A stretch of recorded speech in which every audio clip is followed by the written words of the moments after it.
이삭의 생애 두 번째 시간 이어가겠습니다. 지난 시간에는 이삭은 다투어 쟁취하지 않고 평화를 추구했다고 말씀드렸습니다. 우물을 팔 때마다 물이 나왔다는 것은 큰 축복이었다고 말씀드렸습니다. 오늘은 이삭은 40세에 리브가를 아내로 맞이했으나 20년 동안 아이가 없어서 하나님께 간구하여 아들을 낳게 되었습니다. 기도하여 아들을 얻게 된 것은 축복입니다. 한나도 기도하여 아들을 얻었다고 했습니다. 창세기 25장 21절에 이삭이 그의 아내가 임신하지 못하므로 그를 위하여 여호와께 간구하며 여호와께서 그의 간구를 들으셨으므로 그의 아내 리브가가 임신하였더니 라고 했습니다. 사무엘상 1장 11절과 20절에 보면 서원하여 이르되 만군의 여호와여 만일 주의 여종의 고통을 돌보시고 나를 기억하사 주의 여종을 잊지 아니하시고 주의 여종에게 아들을 주시면 내가 그의 평생에 그를 여호와께 드리고 삭도를 그의 머리에 대지 아니하겠나이다. 한나가 임신하고 때가 이름에 아들을 낳아 사무엘이라 이름하였으니 이는 내가 여호와께 그를 구하였다 함이더라고 이렇게 기도하고 간구해서 아들을 얻었다는 말씀을 드렸습니다. 이삭은 생애 가운데 우리가 기억할 만한 축복은 세 가지밖에 없습니다. 첫째는 그랄 땅에 가서 100배의 수확을 얻고 창대하게 왕성하여 마침내 거부가 된 것이고요. 두 번째는 우물을 팔 때마다 물이 솟아 나왔던 게 축복이었고요. 세 번째는 기도하여 쌍둥이 아들 에서와 야곱을 얻었습니다. 이것은 자손 번성이죠. 축복이죠. 이삭이 그랄에서 브엘세바로 떠나던 날 바로 그 밤에 하나님께서 나타나셔서 이삭을 위로하셨던 장면을 떠오르게 됩니다. 그래서 이삭 생애 가운데 우리가 기억할 만한 축복은 세 가지를 지금 말씀드렸습니다. 창세기 26장 23절에서 25절 보겠습니다. 이삭이 거기서부터 브엘세바로 올라갔더니 그 밤에 여호와께서 그에게 나타나 이르시되 나는 네 아버지 아브라함의 하나님이니 두려워하지 말라. 내 종 아브라함을 위하여 내가 너와 함께 있어 네게 복을 주어 네 자손이 번성하게 하리라 하신지라. 이삭이 그곳에 제단을 쌓고 여호와의 이름을 부르며 거기 장막을 쳤더니 이삭의 종들이 거기서 또 우물을 팠더라입니다. 하나님은 아브라함을 위하여 내가 너와 함께 있어 네게 복을 주어 번성케 하겠다고 했습니다. 이삭은 아브라함의 영향으로 복을 받았고 얻은 것도 많았지만 잃은 것도 많았습니다. 나이 60세에 에서와 야곱이 태어났습니다. 이삭 나이 60세에 쌍둥이였던 아들은 태 속에서부터 싸웠다고 했습니다. 하나님은 리브가에게 미리 예언하셨습니다. 창세기 25장 23절에 보면 여호와께서 그에게 이르시되 두 국민이 내 태중에 있구나. 두 민족이 내 복중에서부터 나누이리라. 이 족속이 저 족속보다 강하겠고 큰 자가 어린 자를 섬기리라 하셨더라 했습니다. 에스는 장자로 태어났습니다. 먼저 더 좋은 복과 더 많은 복을 주셨지만 에스가 기히 여기지 않아 놓쳐버리고 말았습니다.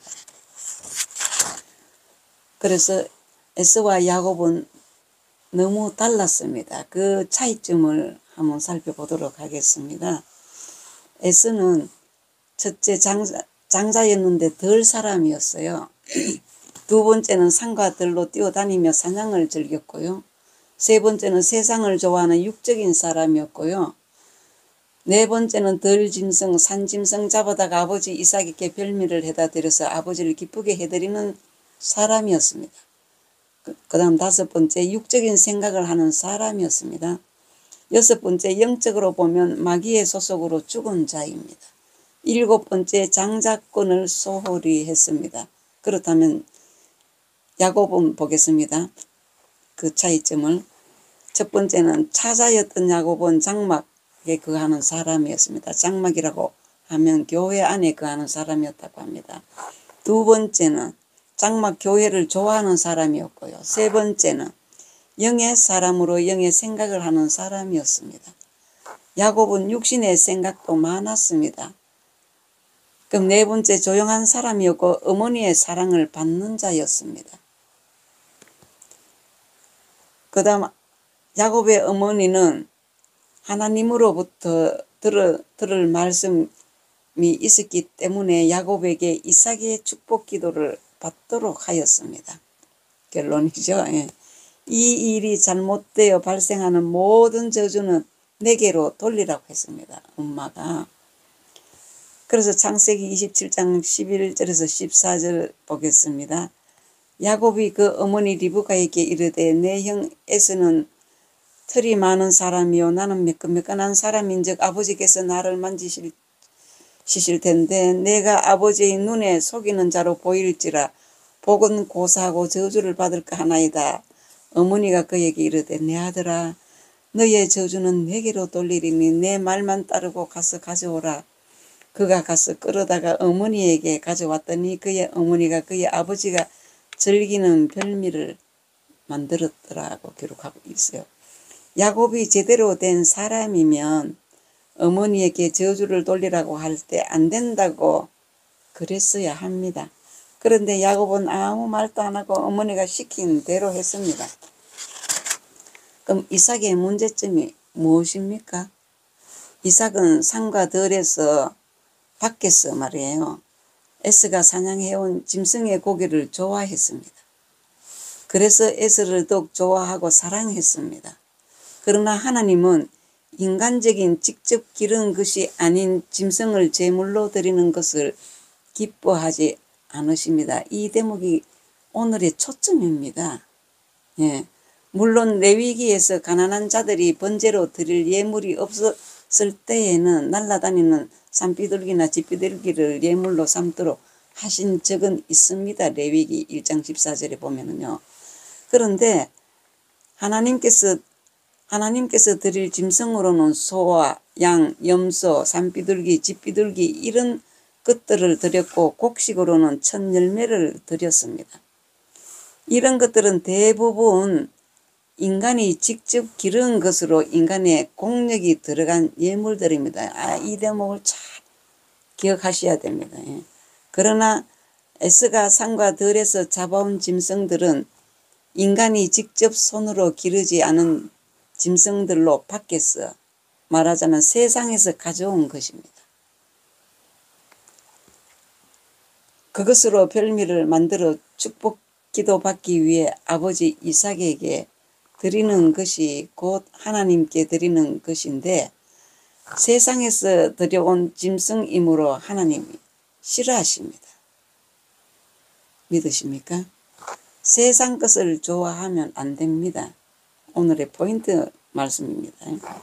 한편 야곱은 어머니 리브가의 요청에 의하여 자신들이 직접 기른 염소 새끼를 잡아 별미를 만들어 부친께 드리고 축복 기도를 받게 됩니다.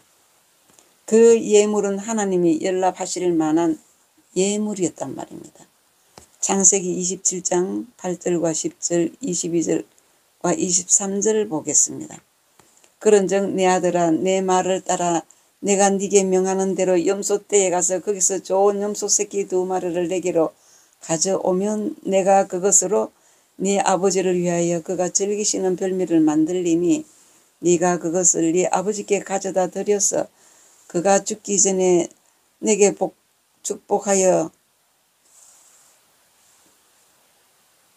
축복하기 위하여 잡수시게 하라. 야곱이 그 아버지 이삭에게 가까이 가니 이삭이 만지며 이르되 음성은 야곱의 음성이나 손은 에서의 손이로다 하며 그의 손이 형 에서의 손과 같이 털이 있으므로 분별하지 못하고 축복하였더라고.